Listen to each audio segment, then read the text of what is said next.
Chères clientes, chers clients, bienvenue à notre vidéolette du premier trimestre de 2023. Au courant du mois de mars, vous avez peut-être lu dans les journaux que la 16e plus grosse banque aux États-Unis s'est effondrée en quelques heures, la Silicon Valley Bank. Alors, dans cette lettre, on veut vous expliquer qu'est-ce qui est arrivé, comment la crise actuelle diffère de celle de 2008 et quel est l'impact sur votre portefeuille. Alors, la mission d'une banque, c'est de faire des dépôts, les sécuriser et ensuite de prendre cet argent-là et de faire des prêts et de dégager une marge de profit entre l'intérêt que la banque reçoit sur ses prêts et l'intérêt qu'elle verse sur ses dépôts. Aussi, les régulateurs demandent toujours à une banque d'avoir un seuil minimum d'actifs liquides pour pallier au retrait des déposants si plusieurs clients décident de retirer leur argent en même temps. Cependant, si tous les clients ou la grande majorité décident de retirer leur argent, la banque va nécessairement pas avoir assez de liquidité et elle va rapidement devenir insolvable. Alors, c'est ce qui est arrivé avec Silicon Valley Bank. Et il y a une deuxième banque aussi nommée Signature Bank à New York qui a subi le même sort. Dans le cas de Silicon Valley Bank, les déposants ont tous retiré leur argent parce qu'ils n'avaient plus confiance dans la valeur des placements qui étaient inscrits au bilan. Alors, ce qui est arrivé, c'est que dans les années précédentes, Silicon Valley Bank a investi des sommes colossales dans des placements avec une très longue durée de 10 ans et plus. Et depuis que les taux d'intérêt ont monté, ces placements-là ont perdu beaucoup de valeur. Et c'est cette perte de valeur-là qui a vraiment fait fuir les déposants. Dans le cas de Signature Bank, c'était une perte de confiance liée à son exposition aux crypto-monnaies. Alors, un autre élément qui a rajouté de l'huile sur le feu dans les deux cas, c'est que 90% des dépôts étaient non assurés.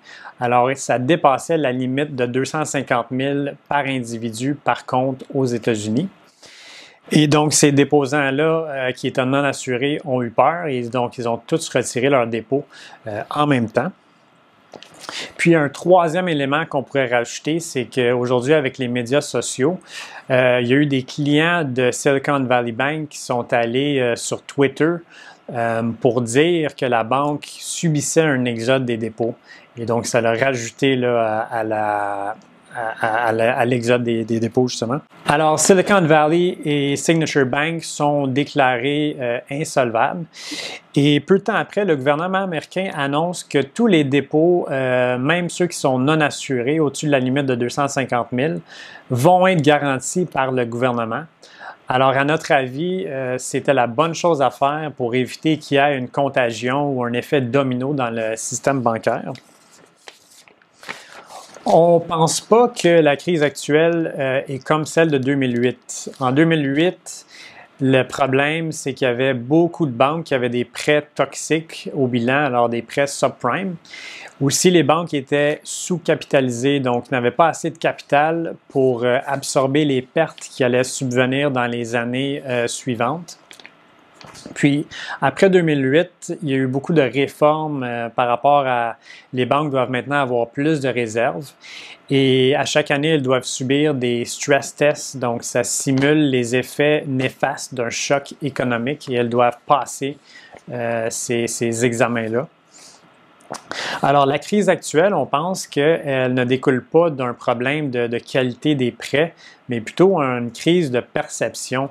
Alors, par exemple, il y a une troisième banque nommée First Republic qui a également subi un exode des dépôts simplement parce qu'on l'associait au cas isolé de Silicon Valley Bank. Alors, les deux banques étaient en Californie. Les deux banques avaient une grosse proportion de prêts non assurés et servaient une clientèle aisée. Mais la comparaison s'arrête là. First Republic était une banque qui était très bien gérée. Puis ces prêts ne nous semblaient pas risqués.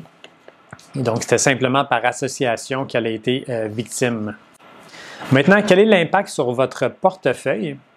Alors, on détient une banque régionale, Bank OZK. Et puis, durant le premier trimestre, le secteur des banques régionales a diminué de 25 %. Le titre de OZK n'a pas été épargné avec une baisse de 15 %. Mais on pense que OZK fait une meilleure gestion des risques que les deux banques qui ont échoué. Alors, premièrement, OZK n'a pas autant de dépôts non assurés. Elle a environ la moitié de ce que Silicon et Signature avaient. Et puis, contrairement à Silicon Valley Bank, OZK n'a pas pris de risque en investissant dans des placements à très longue durée. Alors, elle détient des placements, mais elles sont de très, très courte durée. Et troisièmement, ces dépôts sont répartis, il y a une meilleure répartition géographique des dépôts. Alors, on a profité du recul d'OZK pour faire un ajout modeste à notre position. En termes d'impact plus globalement sur les banques, alors on pense que le coût des dépôts pour les banques va augmenter et ça risque de faire diminuer la rentabilité des banques. Surtout les banques qui ont des prêts à taux fixe sur un bon nombre d'années. Quant à OZK, elle a des prêts à taux variables, donc elle va peut-être être un peu moins affectée.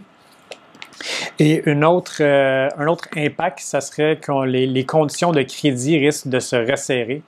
Et puis, habituellement, OZK, dans un tel environnement, fait mieux que les autres banques parce qu'elle continue de faire des prêts à des meilleurs termes. Alors, pour terminer, on aimerait mentionner quelques changements à nos lettres trimestrielles. La section éditoriale en début de lettre, on va seulement l'écrire si on juge pertinent de le faire. Alors, seulement si on veut commenter sur l'actualité ou quelque chose qui touche vos investissements. Par contre, la section sur les transactions va demeurer. Alors, les transactions sur les titres au courant du trimestre. Alors, ça termine la vidéolette du premier trimestre. Merci beaucoup de votre écoute et à la prochaine.